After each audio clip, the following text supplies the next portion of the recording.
Board exam 2025 ધોરણ 12 આંકડાશાસ્ત્ર એટલે કે સ્ટેટ એની જે બ્લુ પ્રિન્ટ છે એ બ્લુ પ્રિન્ટ કેવી છે, જે બ્લુ પ્રિન્ટ છે એ કેવી છે એટલે કેવી રીતે ક્યાંથી પૂછાય એ આપણે જોવાના છે.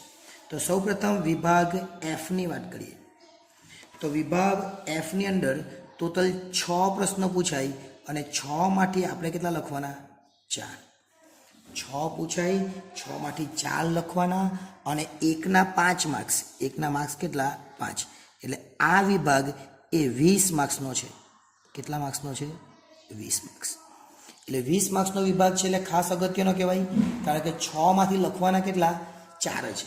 એટલે બહુ સરળતાથી આવી જાય. ચલો 6 એ 6 લખી દઈએ પહેલાં આપણે. 1 2 3 એ જ રીતના 4 5 અને 6. હવે આ જે 6 પ્રશ્નો છે એ ક્યાંથી પૂછાય એ જોઈ લે. તો જે પહેલો પ્રશ્ન છે એ પહેલો પ્રશ્ન આપણને ક્યાંથી પૂછાય, બીજો ક્યાંથી પૂછાય એ જોઈ લે. તો પહેલો પ્રશ્ન એટલે ચેપ્ટર નંબર 1 કયું? સૂચકાંક. ચેપ્ટર નંબર 2 માંથી 2 પ્રશ્નો પૂછાય એટલે કે પેલું સહસંબંધ છે એમાંથી કેટલા પૂછાય? 2. ત્યાર પછી વાત કરીએ ચોથો જે પ્રશ્ન છે આ એ ચેપ્ટર નંબર 3 માંથી પૂછાય. કયામાંથી પૂછાય? Chapter number 3. અને આ જે 2 પ્રશ્નો છે એ ચેપ્ટર નંબર 4 માંથી પૂછાય. પહેલું કયું? તો પહેલું એટલે સૂચક આંક. બીજું કયું? તો બીજું એટલે સુરેખ સહસંબંધ. ત્રીજું કયું? સુરેખ નિયત સંબંધ. અને ચોથું કયું? જે સામયિક શ્રેણી છે. એટલે ખરેખર જોવા જઈએ તો આ જે સુરેખ સહસંબંધ અને સામયિક શ્રેણી એમાંથી 2 પૂછાવાના. ટોટલ લખવાના કેટલા? 4 છે. તો એ 2 પૂછવાના. તમે આ નહીં આવડે તો પણ ચાલે, આ નહીં આવડે તો પણ ચાલે, આના 2 કરી દેવાના, આના 2 કરી દેવાના તો પણ ચાલે. શીખવાનું બધું જ આપણે, લખવાના તો 4 જ છે. એટલે 6 માંથી પૂછાય કેટલા? 6. પણ લખવાના કેટલા? 4. એટલે ખરેખર 6 × 30 માર્ક્સનો વિભાગ કહેવાય. આપણે 20 માર્ક્સ લખીને મેળવી દેવાના, બેઠા જ 20. બાકીના 2 આપણને ન આવડે તો પણ ચાલી જાય એવું છે. ચલો વિભાગ ઈ. અહીં લખીએ આપણે વિભાગ ઈ. તો આ જે વિભાગ ઈ છે એની અંદર 4 પ્રશ્નો પૂછાય અને 4 માંથી આપણે લખવાના કેટલા? 3. અને 1ના 4 માર્ક્સ એટલે આ વિભાગ કેટલા માર્ક્સનો? તો આ વિભાગ એ 12 માર્ક્સનો કહેવાય. 4 પૂછાવાના અને લખવાના ખાલી 3 છે. 4 એટલે આપણે લખી દઈએ 1 2 3 અને 4. જો આ જે વિભાગ એફ હતો ને એ આખો જ ભાગ 1 માંથી પૂછાય. વિભાગ એફ આખો જ ભાગ 1 માંથી પૂછાય. જ્યારે આ વિભાગ ઈ છે એ આખો જ ભાગ 2 માંથી પૂછાય. આખો ભાગ 2 માંથી. ભાગ 1નો એક પણ ચેપ્ટર એની અંદર નથી. તો ભાગ 2નું જે ત્રીજું ચેપ્ટર છે એમાંથી એક એટલે કયું? પ્રામાણ્ય વિતરણ. એમાંથી 2 દાખલા પૂછવાનો. પહેલો અને બીજો દાખલો જે વિભાગ ઈનો હશે એ 2 દાખલા પ્રામાણ્ય વિતરણમાંથી પૂછાય. જે ત્રીજો અને ચોથો દાખલો એટલે કે ટોટલ 4 પૂછાવાના, એમાં 2 તો થઈ ગયા. એક લક્ષમાંથી, ચોથું ચેપ્ટર કયું છે? લક્ષ. અને એક વિકલન એટલે કે 5મું ચેપ્ટર જે છે એમાંથી પૂછવાનું છે. એટલે ટોટલ દાખલા કેટલા પૂછાવાના? 1 2 3 4. એમાં પ્રામાણ્ય વિતરણ જો તમને આવડી જાય તો આ 2 માંથી કોઈ એક જ લખવાનું રહે. આ 2 માંથી કોઈ એક ન આવડે ને તમને તો પણ ચિંતા કરવાની જરૂર નથી, કેમ કે 2 માંથી કોઈ એક લખવાનો છે. ટોટલ આપણે કેટલા લખવાના? 3. એટલે આ વિભાગ ઈ હતો. હવે વાત કરીએ આપણે વિભાગ ડી. વિભાગ ડીની અંદર જે વિભાગ ડી છે એમાં ટોટલ પ્રશ્નો પૂછાવાના 12 અને 12 માંથી લખવાના કેટલા? એકદમ જ સારું 8 જ લખવાના. 12 માંથી લખવાના કેટલા? 8. દરેકના 3 ગુણ. એટલે આ વિભાગ કેટલા માર્ક્સનો? તો 24 માર્ક્સનો આ વિભાગ છે.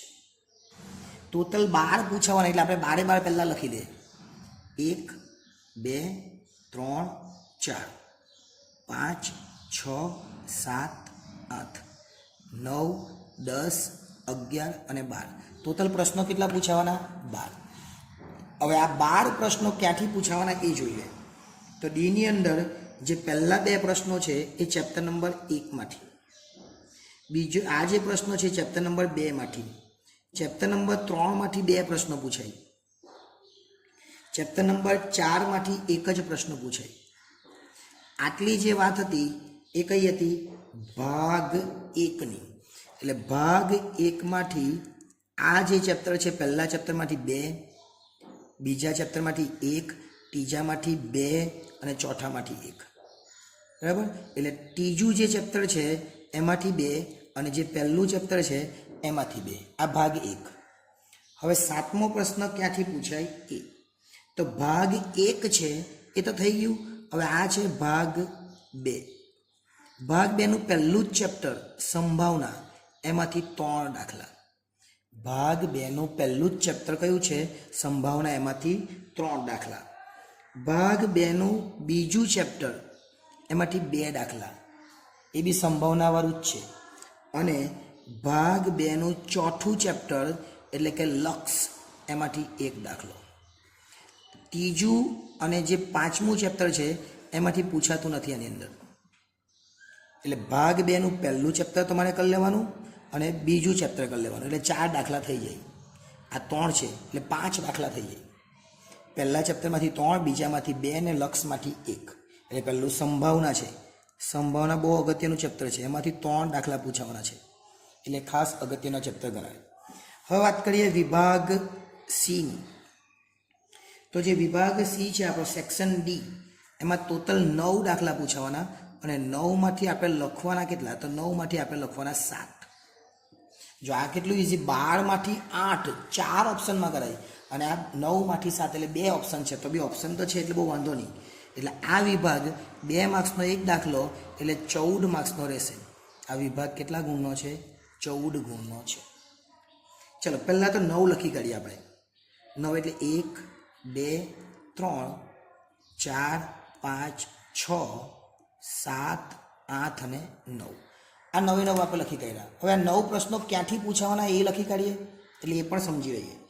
તો જે પહેલો ભાગ છે એ પહેલા ભાગમાંથી દરેકમાંથી 1, એટલે પહેલામાંથી 1, બીજામાંથી 1, ત્રીજામાંથી 1 અને ચોથામાંથી 1. આટલું જે છે એ ભાગ 1માંથી છે. ભાગ 1નું પહેલું ચેપ્ટર એટલે સૂચકાંક, બીજું ચેપ્ટર એટલે સહસંબંધ, ત્રીજું ચેપ્ટર એટલે નિયત સંબંધ, ચોથું એટલે સામાયિક સ્નેહ. બધામાંથી 1. હવે જે આ 5મો પ્રશ્ન છે એ ચેપ્ટર નંબર 2માંથી. ક્યાંથી પૂછાય? Chapter number 2માંથી.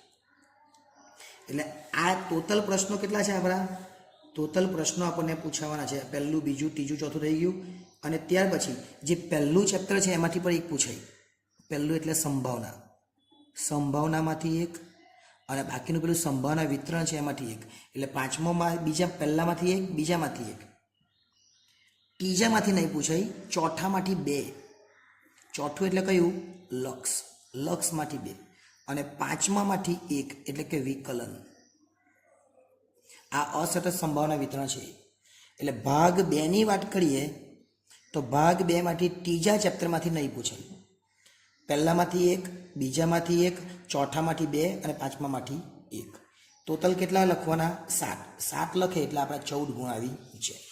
હવે બહુ અગત્યનું એટલે એ અને બી, જે ખૂબ જ અગત્યનું ગણાવી શકાય. ચલો પહેલાં આપણે વાત કરીએ બી. બીની અંદર 10 પ્રશ્નો એટલે ગુણ પણ કેટલા? 10 જ. ચલો 10 એ 10 આપણે લખી કાઢીએ. 1, 2, 3, 4 અને 5, 6, 7, 8, 9 અને 10. હવે આ જે 10 પ્રશ્નો ક્યાંથી પૂછાવાના એ જોઈએ. તો પહેલી વાત કરીએ તો પહેલા ભાગમાંથી દરેકમાંથી 1 તો પૂછાવાનો છે. એટલે ભાગ 1ની વાત કરું તો ભાગ 1ના દરેક ચેપ્ટરમાંથી 1. આ ભાગ 1 અને દરેક ચેપ્ટરમાંથી 1 પ્રશ્ન પૂછે. ત્યાર પછી ભાગ 2નું પહેલું ચેપ્ટર, ભાગ 2નું બીજું ચેપ્ટર અને ભાગ 2નું જે ત્રીજું ચેપ્ટર છે એમાંથી 2, ચોથામાંથી 1 અને 5મામાંથી 1. ટોટલ ચેપ્ટર કેટલા? 9. પણ જે ભાગ 2નું ત્રીજું ચેપ્ટર છે એમાંથી કેટલા પૂછાય? 2. એટલે ટોટલ 10 થઈ જાય. ચલો વાત કરીએ એ વિભાગની અંદર ટોટલ 20 પ્રશ્નો એટલે 20 ગુણ, જેને આપણે MCQ પૂછાવાના છે. એ કેટલા MCQ? 20. તો લખી કાઢીએ આપણે પહેલાં. 1, 2, 3, 4 5 6 7 8 9 અને 10 11 12 13 14 અને 15 16 17 18 19 અને 20. ચલો 20 MCQ ક્યાંથી પૂછાવાના એ જોઈ લે. તો પહેલા નંબરનું MCQ છે ને બીજા નંબરનું MCQ એ ચેપ્ટર નંબર 1 માંથી, ચેપ્ટર નંબર 2 માંથી ત્રીજું ચોથું, પાંચમું અને છઠ્ઠું ચેપ્ટર નંબર 3 માંથી, 7 અને 8 ચેપ્ટર નંબર 4 માંથી. અહીંયા આપણો ભાગ 1 ક્લિયર થઈ. એટલે ભાગ 1ના ચેપ્ટર કેટલા? 4, દરેકમાંથી બબ્બે પૂછાય. ભાગ 2 ની વાત કરીએ તો ભાગ 2 માંથી પહેલા 9મો અને 10મો છે પહેલા ચેપ્ટરમાંથી, 11 12 અને 13 બીજા ચેપ્ટરમાંથી, 14 15 અને 16, 14 15 અને આ 16 એ ત્રીજા ચેપ્ટરમાંથી,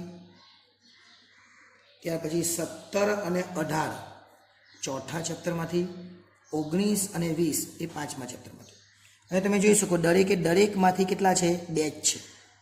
પણ ચેપ્ટર નંબર 2 અને ચેપ્ટર નંબર 3 એટલે ચેપ્ટર નંબર બીજું અને ચેપ્ટર નંબર ત્રીજું એમાંથી કેટલા MCQ? 3 MCQ. બાકીના બધામાંથી 2 MCQ પૂછાવાના છે. એટલે ટોટલ 20 MCQ પૂછાય. ખરેખર ચેપ્ટર કેટલા છે? 9. એટલે 9માંથી બધામાંથી 2 એટલે ટોટલ 18 થયા. પણ જે ભાગ 2નું બીજું ને ત્રીજું છે એમાંથી તો 3 એટલે એક વધારે પૂછાય એટલે 20 MCQ થઈ જાય. હવે ખાસ અગત્યનું એ છે કે આપણી પાસે 2 ભાગ છે, ભાગ 1 અને ભાગ 2.